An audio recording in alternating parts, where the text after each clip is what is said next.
Hey everyone, we're here with Nicolas Miranda from Visado Migration Services, our registered migration agent. And today we are talking about a type of visa, or let's say a type of program, which is one of the biggest, I will say, and extended program within the migration system. Nick, welcome back to our I will say video series of talking about the different type of visas, and today we're talking about the skill visa. Awesome. Thanks, George. This is one of my favorite visas, actually. So There's a lot to talk about, and we probably will be doing a lot of videos about this. This is very specific. There's different type of visas. There's different type of places where you can apply. There's different type of processes. That's what I've heard. So we're gonna try to solve as many doubts and questions that we've received and we've heard about this type of visa. So let's get started, Nick. What do you think about if we go to explain a little bit of what is the skill visa or the skill system, the skill visa program? Yeah, sure. So the General Skilled Migration Program is used by the department to find people who are overseas, who are in Australia, who have the skills and the qualification which are in demand in Australia.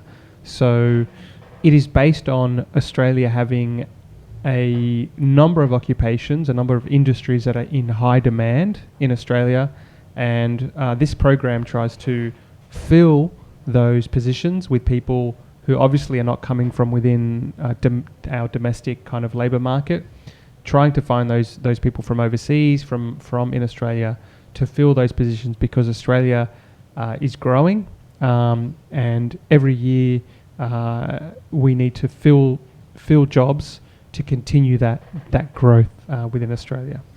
That's very important, and it's really important for our viewers and listeners to understand.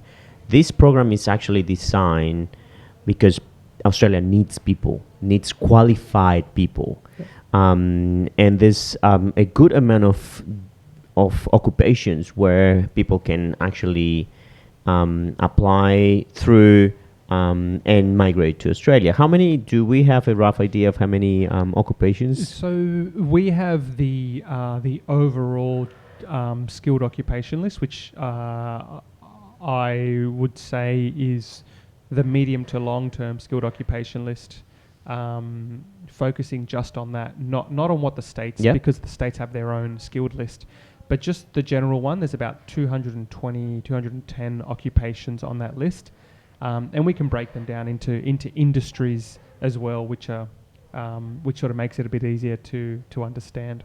But that's roughly how many. That's very nice, and something very important. There's a specific occupations that you wouldn't imagine they will be there.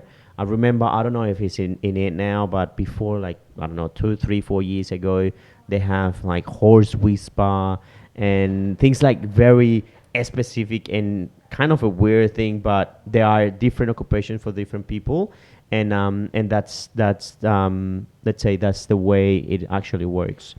Okay, Nick. So that's very important, and you said 200. And also you mentioned roughly about regional areas where they have their own lease, and it goes on and on and on. It does, yeah. So I'm just looking at, or we're just talking about one list. Now this is the sort of Australia-wide list, which you can use it for one type of general skilled migration visa, the 189, or you can also use this list for employer-sponsored visas as well. But each state, each territory within Australia, there's a lot of states and territories, have their own skilled occupation list for their own areas, because there are occupations which are in demand in Western Australia, Northern Territory, which would not be in demand in New South Wales or Queensland. So you get different lists and different occupations that are in demand in different states. So we are only really at this moment talking about one type of list, but we will definitely talk about the other lists as well. Fantastic. And something that I always say, if there is a will, there will be always a way.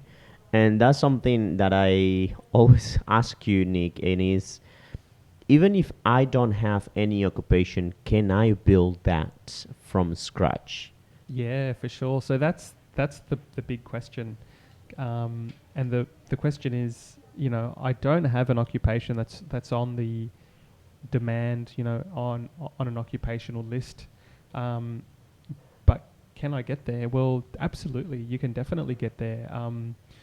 What does it involve? It involves study, because you're going to need the qualifications for that list.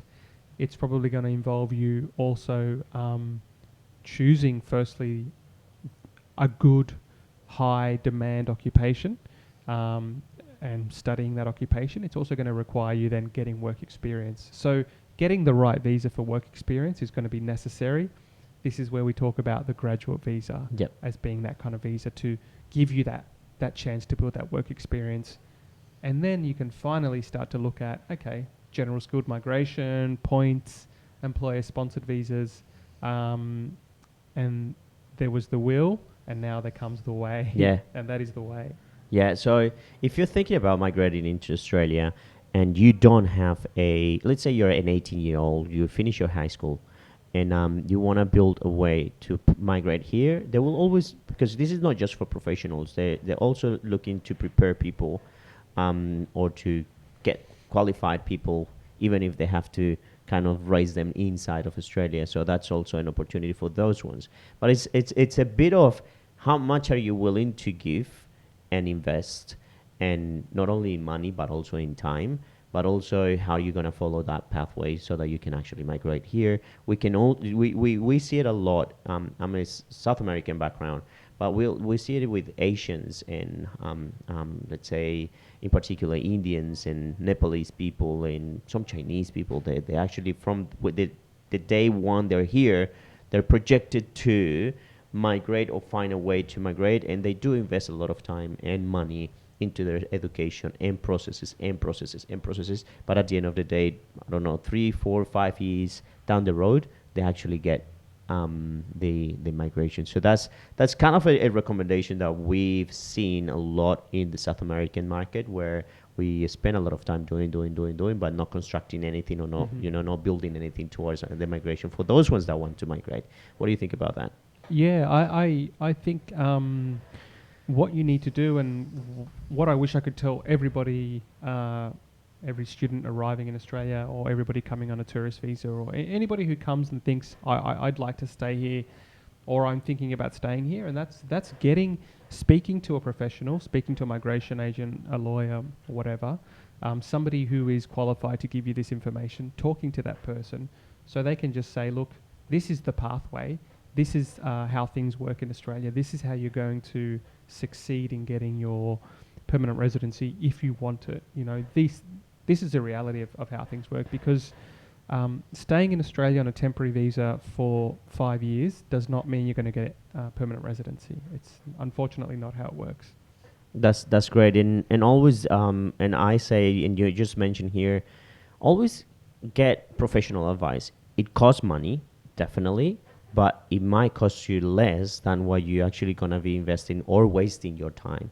So that's very important there, and I think we kind of can wrap up this video with all this information, because it's kind of general, and we're gonna be talking about it more specific in the next videos. So, Nick, if we were to, I don't know, if we need to get some advice, where can we find you? So you can find me at Visado Migration Services. So we are migration agents who provide assistance. If you're not sure about your pathway, well, you can come and talk to us. If you're looking for perhaps some visa advice, you can come and talk to us. We can give you that advice. We can help you with the process as well. We are online. We're on the social medias. You just type in Google Visalo, and we'll probably be the first one to pop up. So fantastic, Nick. And not only there, we can also, if you follow up this